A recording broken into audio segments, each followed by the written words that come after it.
আমি আজকে কাকরোল দিয়ে একটা রেসিপি করব। দেখো কাকরোলটা অনেকটা উচ্ছের মতন দেখতে, কিন্তু উচ্ছে যেরকম তেতো কাকরোলটা কিন্তু তেতো না। আর দেখো কাকরোলের গায়ে এরকম কাটা কাটা থাকে বলে অনেক সময় নোংরা লেগে থাকে, সেজন্য আমি এটাকে নুন দিয়ে আধ ঘন্টা দেখো ভিজিয়ে রেখে দিয়েছি। এরপরে আমি এটাকে খুব ভালো করে কষলে কষলে পরিষ্কার করে আনি। দেখো আমি খুব ভালো করে কাঁকরোলগুলোকে কষলে কষলে ধুয়ে আনলাম যাতে এর গায়ের নোংরাগুলো উঠে যায়। এরপরে আমি কাঁকরোলটাকে এরকম করে এই গাটা এরকম করে কাটা কাটাগুলোকে একটু ছাড়িয়ে নেব।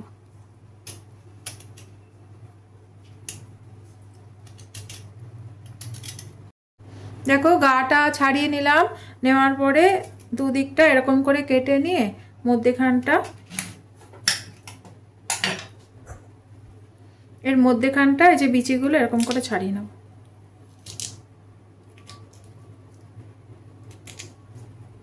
এবারে দেখো কাঁকরোলের যে ভেতর দিকটা দেখো কিরকম বাটি মতন হয়ে গেল। আমি এরকম করে প্রত্যেকটা কাঁকরোল করে নেব। দেখো কাঁকরোলগুলো খুব সুন্দর করে ভেতরের এইগুলো সব ছাড়িয়ে নিয়ে আর একবার ধুয়ে নিলাম, যাতে গায়ের মধ্যেও যদি একটু কিছু লাগিয়ে থাকে তাহলে পরিষ্কার হয়ে যাবে। এরপরে দেখো বেসনটা গুলে নেই।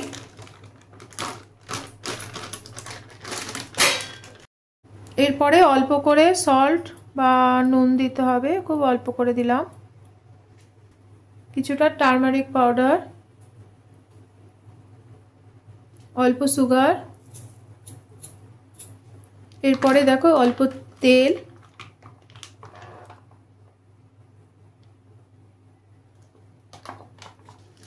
কালো জিরে,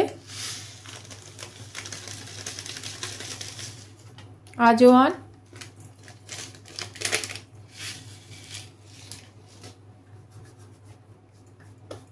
বেকিং পাউডার হাফ চামচ।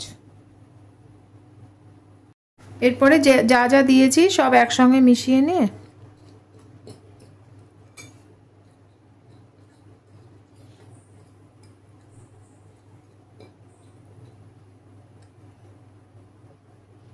এর মধ্যে অল্প অল্প করে জল দেব আর অল্প অল্প করে গুলবো।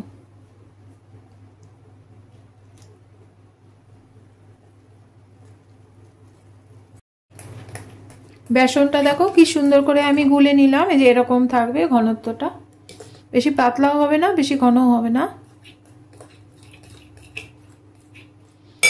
এটা হয়ে গেল। এটা 10 মিনিট ভিজতে ভিজতে আমি দেখো এদিকে আলু সেদ্ধ করে রেখে দিয়েছি। আলু আমার সেদ্ধ হয়ে গেছে। এরপরে আলুগুলোকে আমি বের করে নিচ্ছি।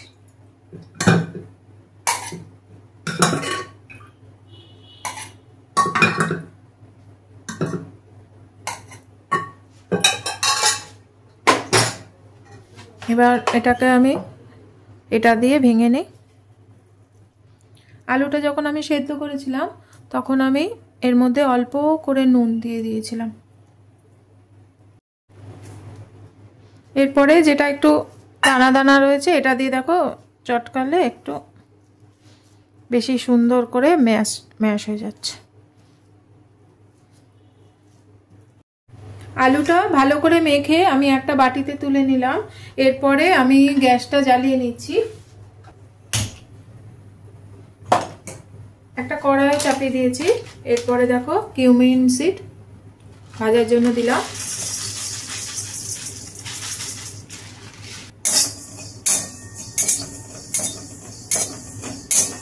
এরপরে আমি দেখো কোরিয়েন্ডার সিডও দিয়ে দিলাম, দিয়ে সঙ্গে সঙ্গে আমি গ্যাসটা বন্ধ করে দিলাম, নাহলে পুড়ে যাচ্ছে।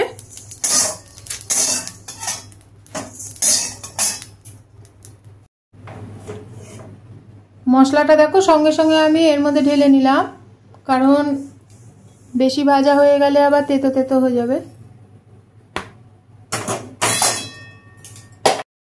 এরপরে আমি মশলাটা ভালো করে গুঁড়ো করে নিই।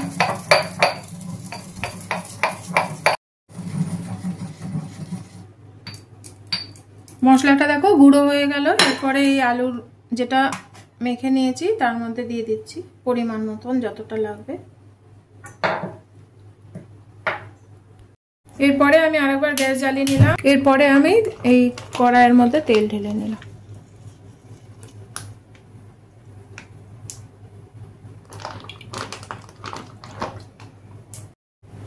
এই আলু মাখাটায় কিছুটা বাদাম ভাজা দেব, সেই জন্য একটুখানি বাদাম ভেজে নিই।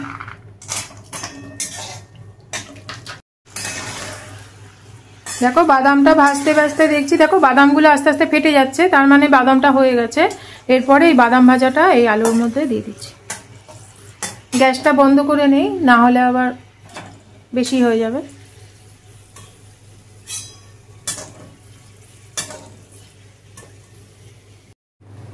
এরপরে কিছুটা ফ্রেশ কোরিয়েন্ডার লিভটা বা ধনে পাতাটা দিয়ে দিচ্ছি।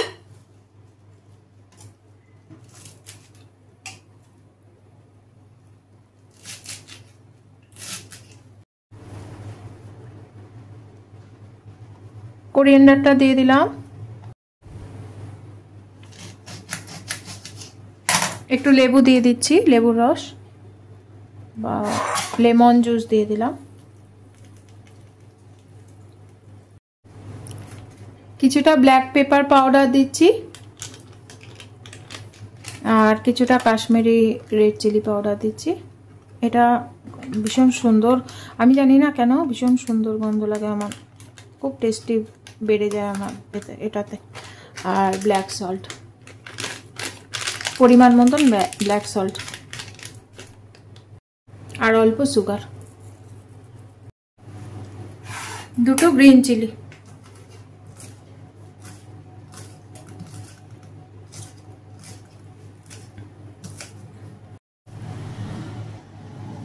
এর মধ্যে দিয়ে দিলাম। দেখো সব দেওয়া হয়ে গেল। এরপরে আমি এটাকে হাত দিয়ে মাখবো।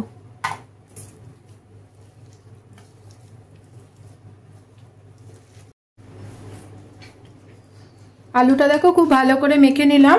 মেখে নেওয়ার পরে একটু টেস্টও করে নিয়েছি যে নুন ঝাল টক সব ঠিক আছে নাকি। ভীষণ সুন্দর টেস্ট হয়েছে, যেন ফুচকার মাখার আলু যেরকম টেস্ট ওই রকম টেস্টই হয়েছে। এরপরে যে ফাঁকা জায়গাটা আছে এরকম করে এটা ভরিয়ে দিতে হবে। এটা হচ্ছে নিরামিষ হলো তো, যদি কেউ চাও যে এর মধ্যে পেঁয়াজ রসুন দেবে তাহলে সেখানে এই মশলাটা দেবে না, সেখানে মশলা না দিয়ে পেঁয়াজ কুচি করে দেবে, রসুন আর আদা বেটে দেবে, দিয়ে ঠিক একই প্রসেসে হবে, শুধু মশলা ভাজাটা দিতে হবে না, তখন পেঁয়াজ রসুনের গন্ধটা আসবে। আমাদের বাড়িতে এই আলু মাখাটা খুব পছন্দ করে বলে আমি এই আলু মাখাটা দিয়ে করলাম, একটা ফুচকা ফুচকা টেস্ট আসে। এরকম করে সব কটার মধ্যে আমি ভরে নিই। দেখো কাঁকরোলগুলো এর ভেতরে আলু দিয়ে ভেতরটা পুরো ভরে নিয়েছি। কাঁকরোল না সহজে সেদ্ধ হতে চায় না, সেই জন্য আমি একটা প্যান বসিয়ে দিয়েছি, দিয়ে আমি এটা ধরিয়ে নিলাম, দিয়ে এর মধ্যে খুব অল্প করে একটু তেল দিয়ে দিচ্ছি। দেখো দিয়ে এই কাঁকরোলগুলো যেগুলো আমি আলু দিয়ে এগুলো করে রেখেছি সেগুলো অল্প করে এরকম করে একটু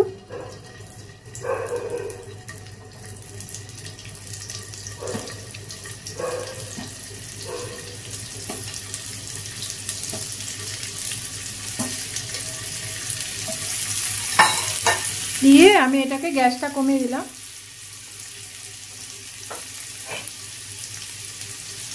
এরপরে 10 মিনিটের জন্য ঢেকে দিচ্ছি। আমরা 10 মিনিট পরে চলে এলাম। দেখো কাঁকরোলটা আসলে উচ্ছে বা করলার মতন অতটা নরম না, একটুখানি শক্তই রকমের। আমি একটু দেখে নিচ্ছি, দেখো পুরোটা এখনো পর্যন্ত সেদ্ধ হয়নি। এই টাইমে যদি এরকম মনে হয় অল্প একটু জল ছিটিয়ে দিয়ে সঙ্গে সঙ্গে ঢেকে দিয়ে আবার 5 মিনিটের জন্য আমরা আসছি। আমরা 5 মিনিট পরে ফিরে এলাম। দেখো দেখো কাঁকরোলটা সুন্দর সেদ্ধ হয়ে গেছে, যে সুন্দর সেদ্ধ হয়ে গেছে। আমি এবার গ্যাসটা বন্ধ করে দিলাম, একটু ঠান্ডা হোক তারপরে আমরা এটা পরের স্টেপে যাব। তোমরা বলতে পারো যে আগে আমি কেন সেদ্ধ করে নিলাম না জল দিয়ে। অনেকে চাইলে তোমরা জল আর হলুদ দিয়ে একটু সেদ্ধ করে নিতে পারো 4-5 মিনিটের জন্য, বা কুকারে দিতে পারো, কিন্তু তাতে কি হয় জলগুলো ফেলে দিতে হয়, তখন অনেকে ভাবে যে সবজি জলটা ফেলে দেওয়া উচিত না, ওই জন্য আমি ওইরকমভাবে না গিয়ে আমি এরকমভাবে করলাম জিনিসটা। দেখো যে কড়াইয়ে তেল দিয়েছিলাম সেটা আবার বসিয়ে জ্বালিয়ে দিলাম গ্যাসটা, একটু গরম হোক। তেলটা দেখো গরম হয়ে গেছে, আমি এটা নিলাম,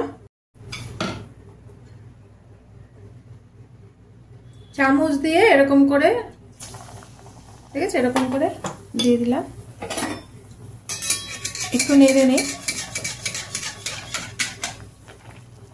দেখো সুন্দর হচ্ছে।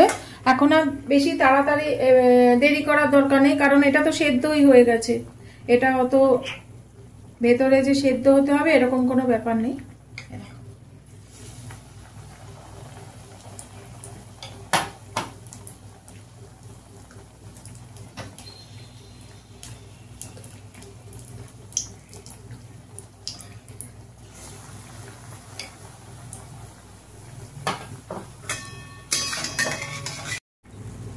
ভাজা তিনটে দেখো উল্টে পাল্টে ভেজে নিলাম, এরপরে তুলে নিচ্ছি।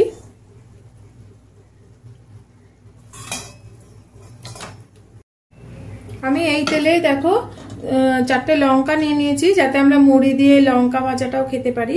ওটা তো আমরা মুড়ি দিয়েই খাবো, এই যে লঙ্কা ভাজাটা খেতে পারি, ওই জন্য আমি এটা লঙ্কাও ভেজে নিচ্ছি।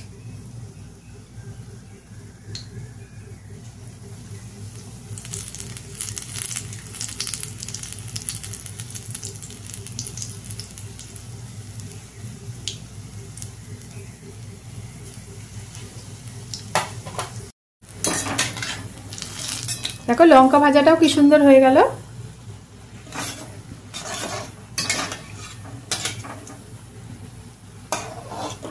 ভীষণ সুন্দর হয়েছে।